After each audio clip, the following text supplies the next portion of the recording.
I had you guys do a survey before coming here today, and it kind of was to help me collect information about what you have at your fingertips in your classroom, what you're able to access, what kind of books you have, and also to kind of give me an idea of how EPIC can help you. So here's your teacher survey and the results.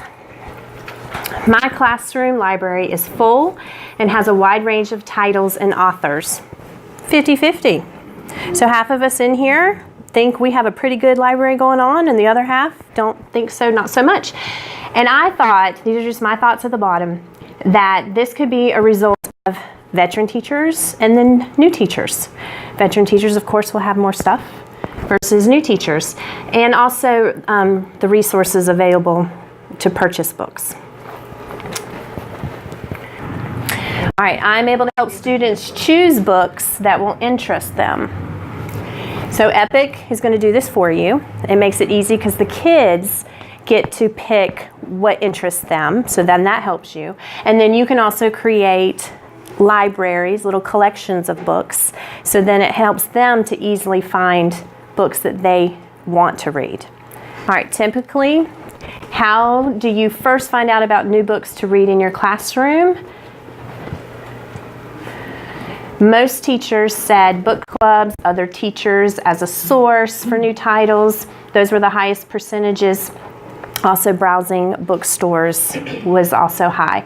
So EPIC can also be another resource besides all of these. So another way to help. And then please answer the next section thinking about how many of the last 10 school days have you done any of these activities with your students. The top 5 activities were: have students read in a library setting or center, read a picture book to your class, introduce new books to students, read aloud from a nonfiction text, and have students read to each other and provide class time for students to read. So all of those things were important to you. You've done them in the last 10 school days, and EPIC can help you do all of those things. All right, so just real quick what EPIC is, just an overview of what it is. It's, of course, instant access to a large digital library, both fiction, nonfiction, and for ages 12 and under. You can, as a teacher, make student profiles up to 36, which is great for kindergarten, right, girls? 36 individual student profiles. It keeps track of each student's reading, like a reading log. It tells you how many books they've read, how many minutes they've spent on each book.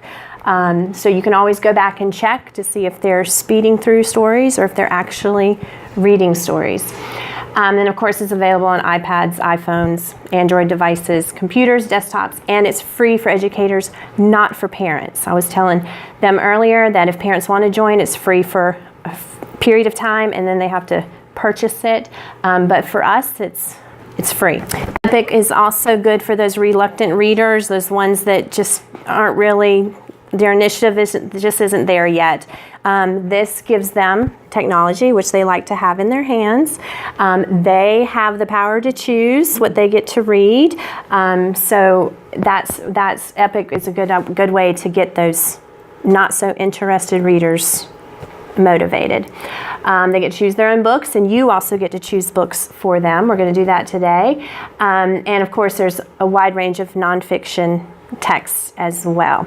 And EPIC always adds new books every once in a while, so there'll always be new titles. All right, so what kind of content? Of course, 15,000 plus ebooks. There's also Read to Me stories, which I think is good for the little friends.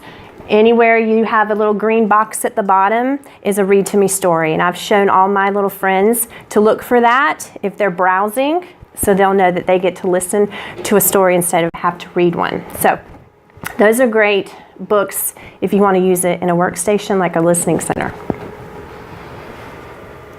They also have videos. I have not made a collection of videos yet. But there are videos available. These are great if you want to add a little add-on to science or social studies. Be great little videos. And then, of course, science and social studies. projecting those stories that everybody can see the text, everyone can see the illustrations. It's great additional resources when you want to add more to science and social studies.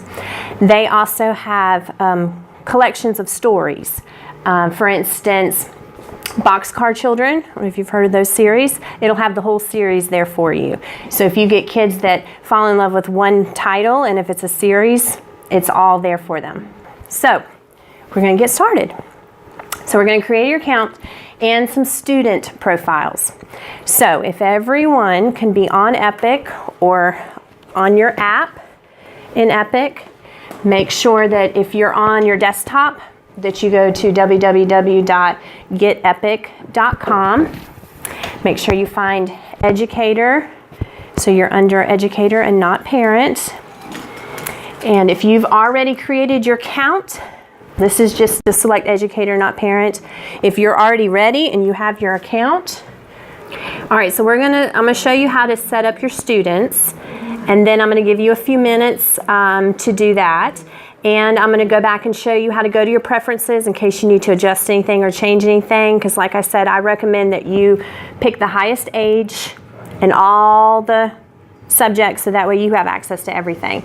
So if you click on your profile, make sure you are under you and not any of your students or a guest.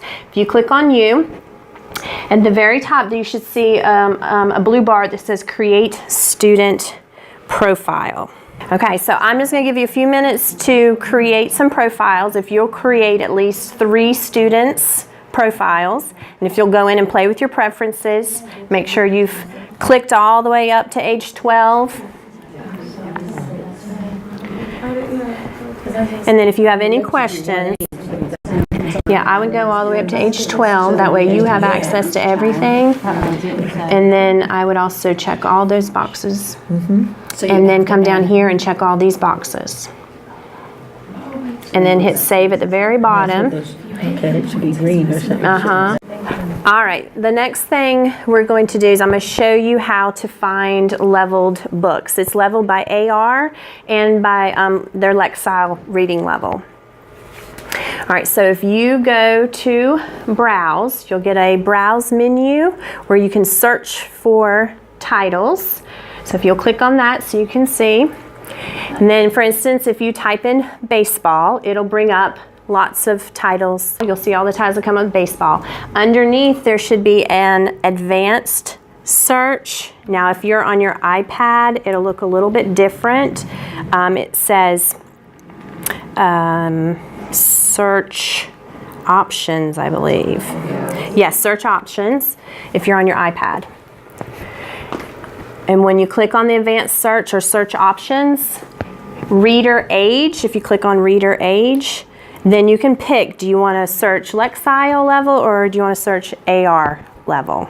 If you're on your laptop, when you open a book, you have to move your cursor above the top of the book and this bar will pop up and you'll be able to add to whatever you'd like. If you're on your iPad, it looks a little bit different. If you open a book on your iPad, your add to is down here. So if you'll click add to, you can add it to a collection or you can add it to your favorites. I already have a variety of collections already made.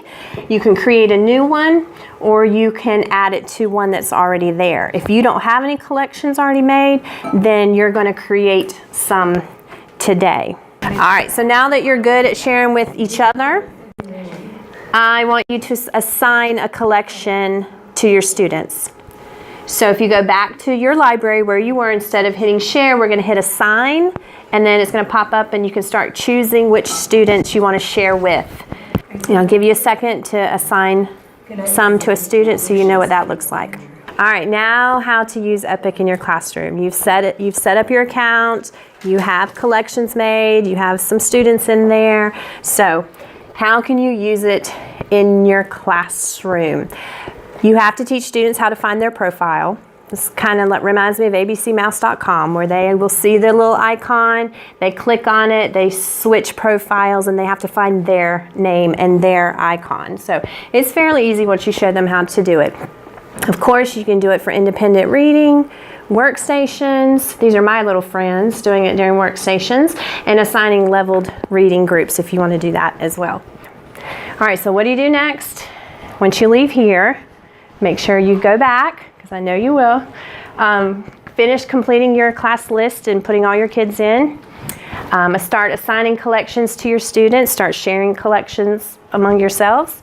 And then I've given you a little brochure, a little handout that is kind of like a troubleshooter. Hopefully it will help you with any questions, and then how to contact me or Epic if you need help.